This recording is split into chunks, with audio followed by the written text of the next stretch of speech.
庸人自扰 During the Eastern Han Dynasty, there was a merchant named Wang Ping who was known for his cautious nature. One day, Wang Ping decided to travel to a neighboring town to sell his goods. Before leaving, he carefully packed his cart with silk, spices, and other valuable items. However, as he prepared to set off, he began to worry. What if bandits attack me on the road? He thought. What if my cart breaks down? What if I lose everything? These thoughts consumed him, and he delayed his journey for hours. Finally, Wang Ping convinced himself to leave, but his mind was still filled with fear. As he traveled, every sound in the forest made him jump. When he heard the rustling of leaves, he imagined bandits hiding in the bushes. When his cart hit a small rock, he panicked, thinking it was about to collapse. His constant worrying made the journey slow and exhausting, even though the road was safe and clear. At one point, Wang Ping saw a group of travelers approaching from the opposite direction. Convinced they were bandits, he quickly hid his cart behind some trees and waited.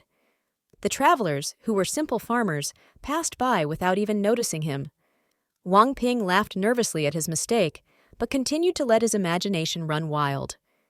By the time he reached the town, he was so tired and stressed that he could barely focus on selling his goods. When Wang Ping returned home, he told his friend Li Wei about his journey.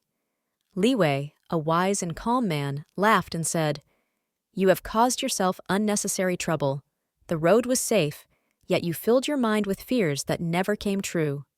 This is what we call Yōng Rén, meaning troubles caused by one's own imagination. If you had traveled with a clear mind, your journey would have been much easier." Wang Ping realized the truth in his friend's words and vowed to stop worrying about things that hadn't happened. The phrase Yōng Rén, meaning troubles caused by one's own imagination, describes the unnecessary stress and anxiety people create for themselves by overthinking. Wang Ping's story reminds us that excessive worrying often leads to more harm than the actual challenges we face. It teaches us to focus on the present and approach life with a calm and rational mind, rather than letting our fears control us. Please like and subscribe my channel for more great Chinese story.